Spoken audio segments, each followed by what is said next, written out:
ارشاد فرمایا ثانی اثنین، یہ قرآن مجید میں سب سے بڑا بیان فضیلت ہے سیدنا صدیق اکبر رضی اللہ تعالیٰ عنہ کا، اور یہ ٹائٹل کائنات صحابہ میں کسی اور کو عطا نہیں کیا گیا۔ اس میں دو تین چیزیں اللہ رب العزت نے بطور نص صریح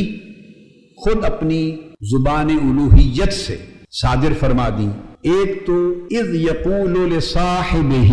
جب حضور علیہ السلام اپنے صحابی سے یہ فرما رہے تھے، الحمد سے والناس تک نص صریح کے ساتھ ایک ہی فرد ہیں 1,14,000 یا 24,000 صحابہ کرام کی جماعت میں سے کہ نص صریح سے جن کی صحابیت پر اللہ رب العزت نے مہر تصدیق لگا دی، ان کو صحابی اللہ رب العزت نے قرار دیا ہے، گویا نام لے کر۔ اذ یقول لصاحبہ، اس پر کوئی اختلاف نہیں کہ غار ثور میں 2 تھے، قرآن کہتا ہے اثنین، 2 تھے۔ پھر اس میں کوئی اختلاف نہیں کہ وہ 2 کون تھے، وہ تاجدار کائنات تھے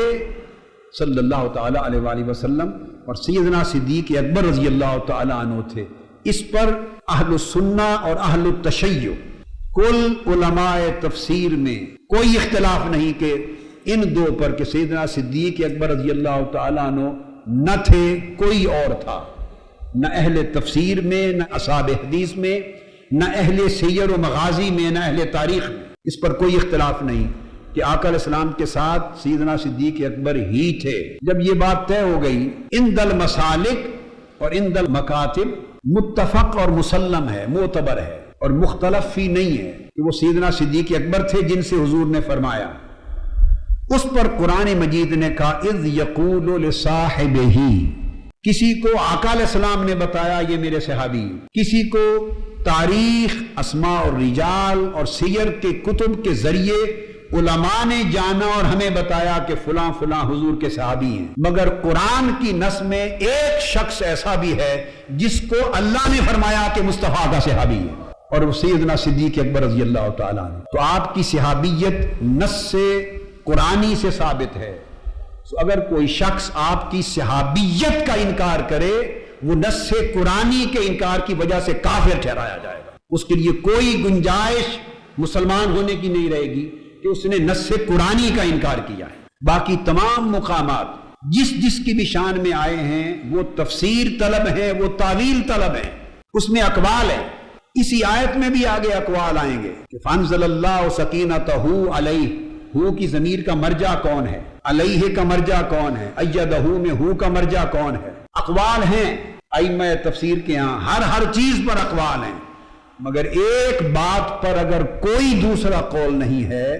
تو وہ یہ 2 باتیں ہیں، ثانی اثنین کہ حضور کے ساتھ دوسرا کون تھا، وَإِذْ يَقُولُ لِصَاحِبِهِ کہ جب وہ اپنے صحابی سے فرما رہے تھے۔ ان 2 باتوں پر کوئی دوسرا قول نہیں ہے، قول واحد ہے۔ تو آپ کی صحابیت کا انکار کرنا، مطلقاً صحابیت کا انکار کرنا، یہ نص صریح کا انکار اور کفر ہے۔ کسی مسلمان کے لیے گنجائش نہیں کہ وہ آپ کی صحابیت کا انکار کرے، اور جب صحابیت پر ایمان لانا، قرآن پر ایمان لانا ہے تو آپ کو سمجھنا چاہیے کہ پھر صحابی کا مقام و مرتبہ اور عزت و تکریم کیا ہے، اور صحابی کو صحابی ماننے کا حق امت پر کیا ہے۔ ان 2 میں سے دوسرا، یہ مضاف الیہ واقع ہوئے۔ اب یہ ایک خاص نکتہ ہے، مفسرین بالعموم اس طرف نہیں گئے، میں نے ساری تفاسیر کو ممکنہ حد تک کھنگالا کہ جب یہ مضاف الیہ ہے تو وہ مضاف کس کو ٹھہراتے ہیں اور مضاف الیہ کس کو ٹھہراتے ہیں؟ ثانی اثنین، ان 2 کا دوسرا، ان 2 میں سے دوسرا۔ اس مضاف الیہ کی تعیین پر اس بحث میں کوئی نہیں پڑا کہ یہ مضاف الیہ ہے، اور یہ معنی ہے کہ 2 کا دوسرا، 2 میں سے دوسرا۔ سوال پیدا ہوتا ہے تو میں نے کہا اگر کہیں نہیں ملا تو ہم اس بحث کا آغاز خود ہی کرتے ہیں۔ 2 میں سے دوسرا تو ثانی مضاف ہے اثنین کا، وہ مضاف الیہ ہے، تو مضاف کون ہے، مضاف الیہ کون ہے؟ مضاف الیہ تو معروف ہے کہ 2 ہیں، مضاف الیہ تو معروف ہیں کہ اثنین 2 ہیں، آقا علیہ الصلوۃ والسلام اور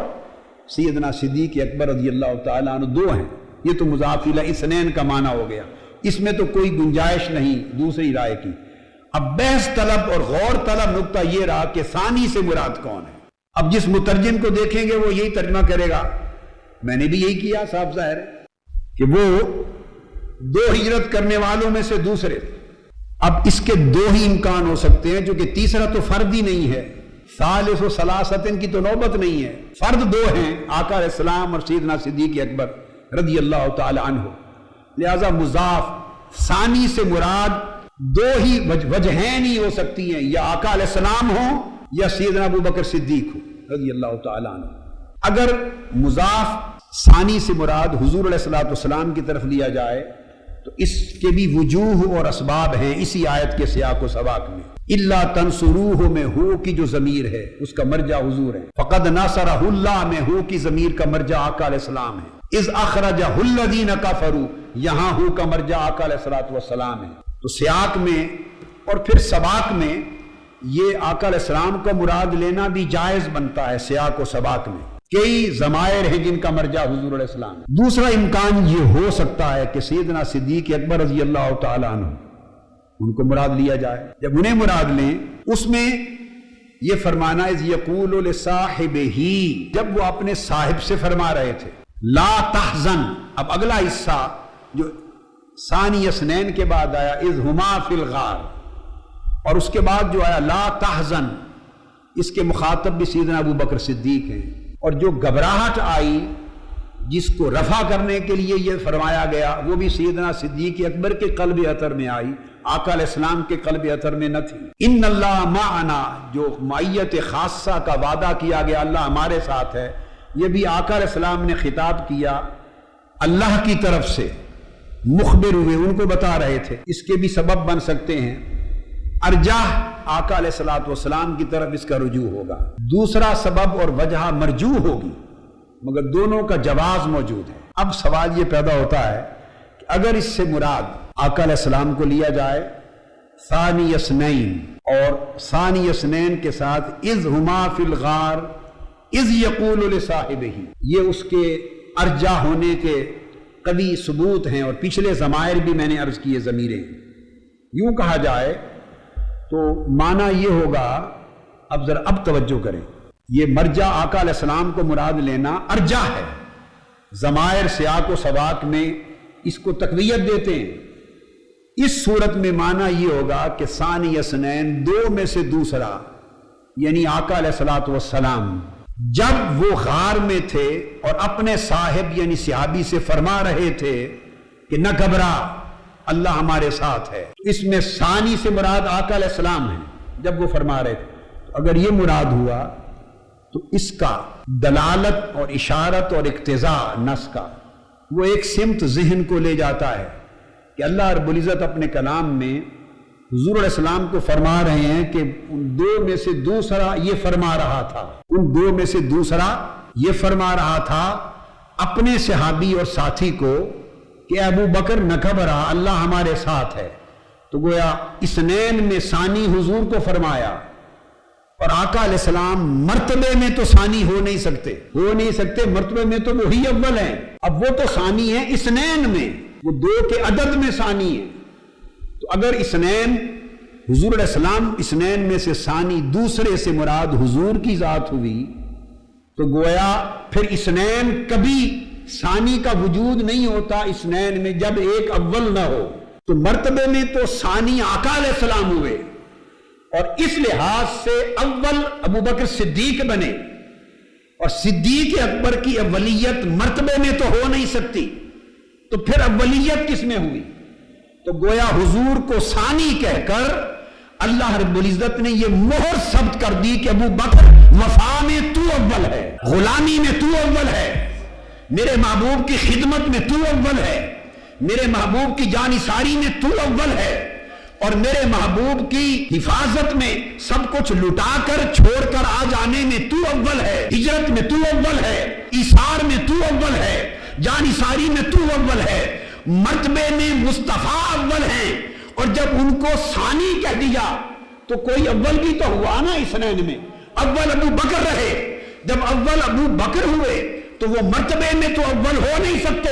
اب ابو بکر وفا میں اول ہوئے، جب وفا میں اولیت صدیق اکبر کی ہوئی تو فضیلت کہاں سے کہاں جا پہنچی۔ دو باتیں فرمائیں، اذ یقول لصاحبہ، جب وہ اپنے صاحب سے فرما رہے تھے. تو اس میں نص وارد کر دی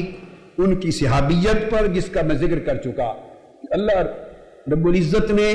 سیدنا صدیق اکبر کو صحابی رسول کہا، اور صحابی رسول پھر اللہ نے کہا اور قرآن میں کہا. اور اب اس صحابیت پر کوئی ناسخ آیت نہیں ہے جو اس فرمان الوہیت میں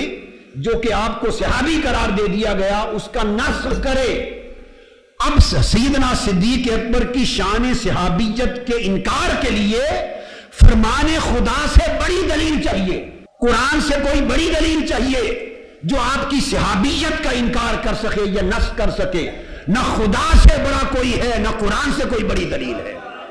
سو جب قرآن نے دور اواخر میں آیات کے نزول میں ان کو صحابی کہہ دیا تو وہ پھر صحابی رہے، چونکہ صحابیت منسوخ نہیں ہوئی. اور اگر معاذ اللہ بعد از رسول ان کی صحابیت میں کوئی نقص واقع ہو جانا ہوتا تو ہر کوئی کہتا، مگر عالم الغیب کبھی صحابی نہ کہتا. جس زبان نے آپ کو صحابی کہا وہ ماضی کو بھی دیکھ رہی ہے، وہ مستقبل کو بھی دیکھ رہی ہے، وہ عہد رسالت مآب کو بھی دیکھ رہی ہے، اور بعد از وفات کیا ہونے والا ہے وہ بھی دیکھ رہی ہے. وہ عہد صحابہ بھی دیکھ رہی ہے نگاہ خدا، اور بعد کا دور بھی اول کا دور سب سامنے ہے. جب سارے ادوار سامنے رکھ کر وہ خود فرما رہا ہے لے صاحب ہی ابو بکر تم صحابی بنا دیے گئے. تو جس کو خدا نے صحابی بنایا اس کی صحابیت کو کوئی رد نہیں کر سکتا تاکہ کہ وہ خود کو خدا سے بڑا کہنے کا دعویٰ کرے.